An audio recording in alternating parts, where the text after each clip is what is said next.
Nicomedes Nick Marquez Joaquin is the author of the story Summer Solstice, also known as Tatarin or Tatarin.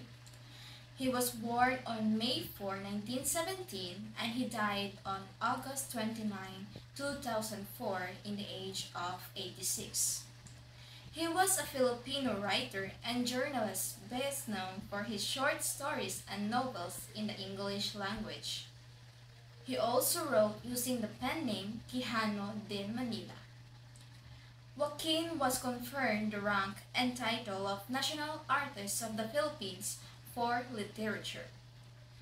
He has been considered as one of the most important Filipino writers along with Jose Rizal and Claro M. Recto. Before becoming one of the leading practitioners of Philippine literature in English, he was a seminarian in Hong Kong, who later realized that he could better serve God and humanity by being a writer. This is reflected in the content and style of his works, as he emphasized the need to restore national consciousness through important elements in Catholic Spanish heritage. His awareness of the significance of the past to the present is part of a concerted effort to preserve the spiritual tradition and the orthodox faith of the Catholic past, which he perceives as the only solution to our modern ills. In the Philippines, the country of its setting, this was the time when the country was under the Spaniards. The patriarchal society is illustrated since the men only have privileges such as education, politics, and the like, while the women are staying at home and are thought of only cooking and taking care of children. The summer solstice shows the unequal treatment between man and woman. Man is superior than woman as what the middle of the story tried to emphasize.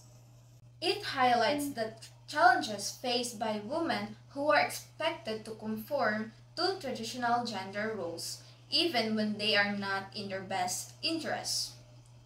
Based on the story, the empowerment of women emerged only once a year, in summer and only during the summer solstice. But the ending of the story inspired us so much because we discovered that man can't dominate woman all the time. These are the characters of the story Summer Solstice. Don Paeng, the loyal husband of Lupeng. Doña Lupeng, married to Paeng with 3 children. Entoy, the Calesa driver. Amada, the yaya and wife of Intoy. Guido, the cousin of Paeng who studied in Europe.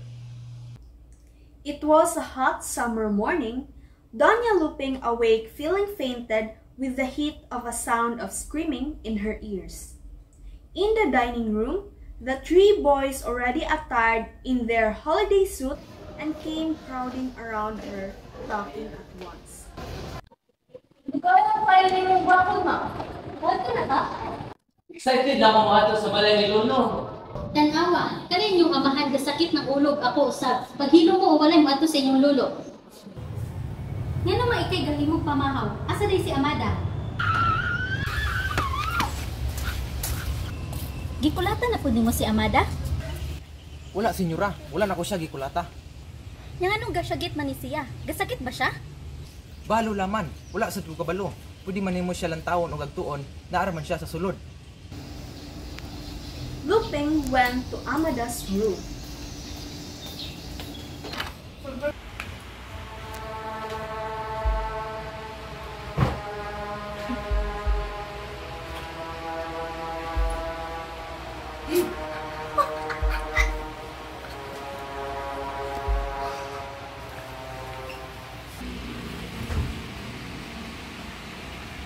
Unsa naman po ni Amada? Nganong naghigda pa makaning orasa?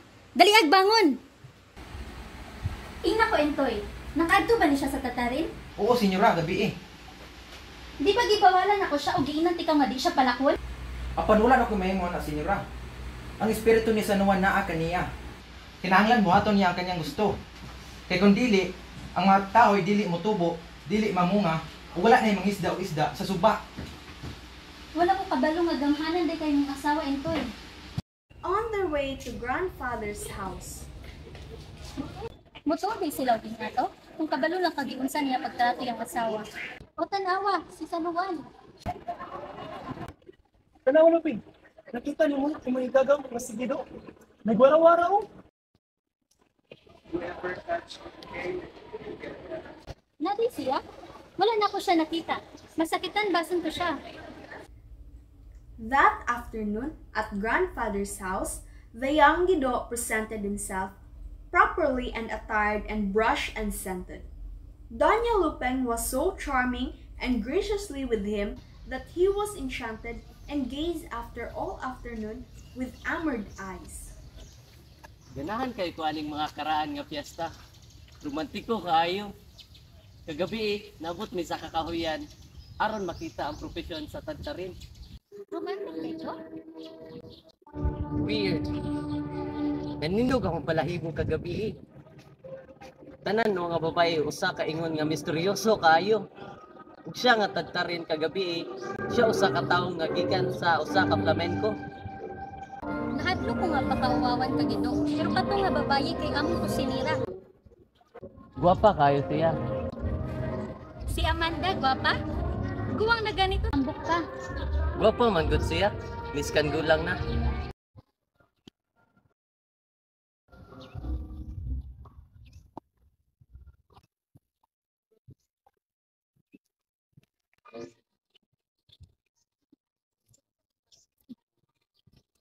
Sa una, kamo mga babae, maoy magsupremo.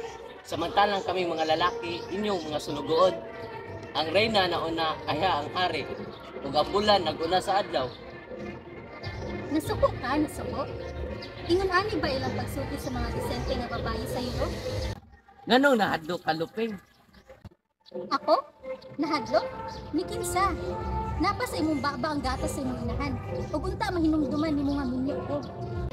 Nahinumdum ko nga babae ka. Oo, usa ka gwapa nga babae. Ug nganong dili? Nahimo ka ba nga usa ka makalilisa nga abat sa dihang naminyo ka? Nihunong ka pa sa pagkababae? Nihunong ka pagkagwapa? Unya, nganong dili man masulti sa ako mga mata kung unsa ka? Ah, sobra na kayo ni. On the way home, that evening, Don Paeng noticed that his wife is in a mood.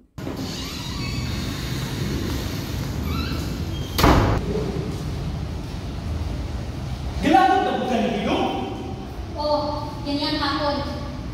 Kani mga batang karon, makaulaw kayo. Bilang isa na lalaki, ako may naulaw. Kana ra imong gibatik pa eh? Naulaw? Isip usa ka lalaki? Alang sa usa ka maayong bana, kailangan na ay pagsalig sa pagbati sa maayong sa iyang asawa. Ngano nag-atos ka naman sa iyang lupig? Ade ang bana na. Wala, silang tanan ni sa tagtarin.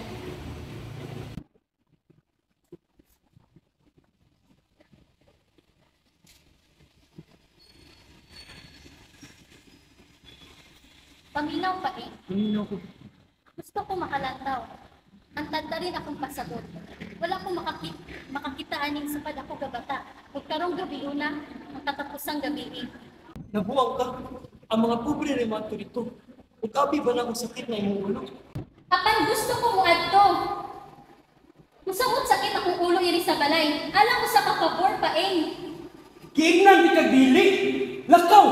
Kuha ang imong mga sapot. Babayi na unsan ka. Maayo-ayo, kung dili ka mo adto, ayaw og adto. Apan mo adto ako.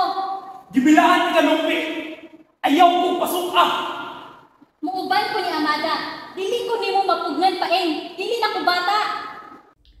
Around the tiny plaza, in front of Barrio Chapel, quite a stream of carriages was flowing leisurely. The plaza itself and the sidewalk were filled with chatting, strolling, profusely sweating people. The party begins, the women started laughing and dancing with such joyful excitement. The people in the square and on the sidewalk and those on the balconies were soon laughing and dancing too. Girls broke away from their husband to join the orgy.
Luping ignored her husband.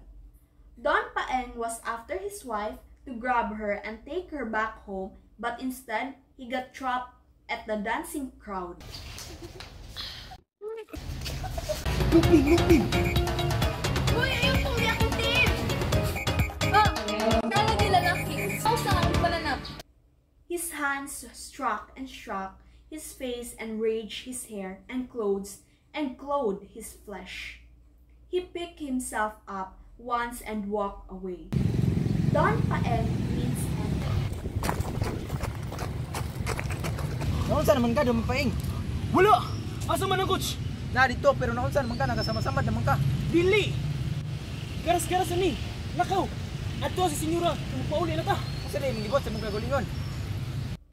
And when they were home and stood facing each other in the bedroom, she was as still as the light-hearted. Unsay mong buhaton, Rafael? Nagtiguti ka, Luping. Pero nga naman, Tungod sa iyong giti mo, karon gabi mo na. kung unsa ko rong gabi una, maunay ako. Kung imo kong tawgong daw ay, then maunay ako.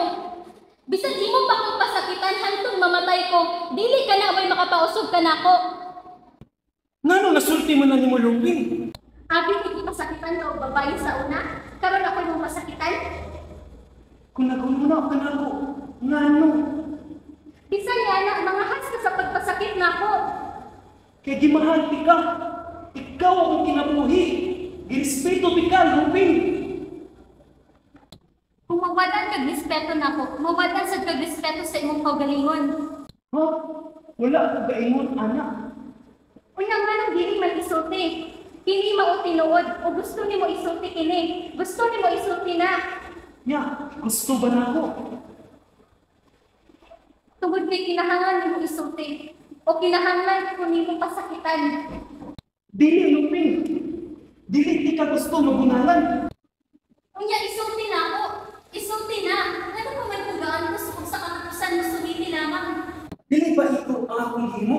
Dili ba ito ang akong gibati? Kung saan may gusto nimo na mabati na ako? Hangtod isulti nimo hinikan ako. Walay kalinaw mo itabo.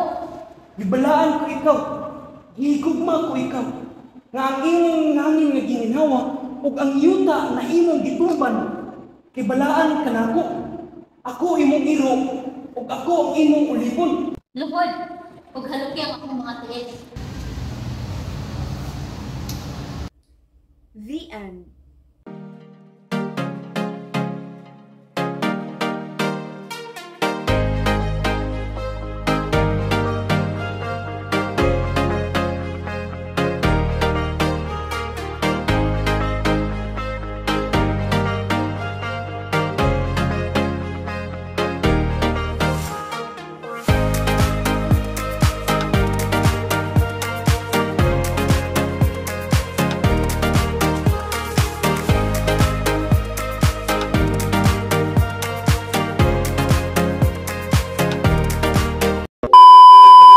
The country of Ets.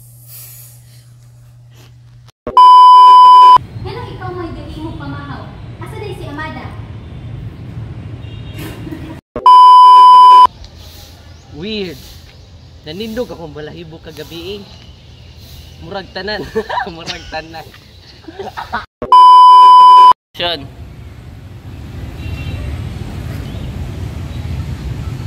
Ay, uyo ka.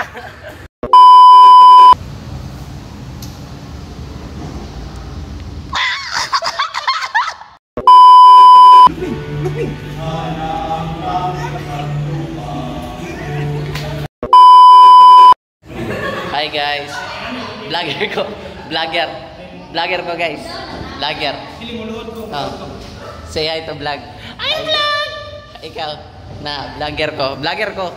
Vlogger ko guys. Oh, vlogger oh. Oh, ikaw. Gina, gina. Hey, hey, vlogger. Ni hao.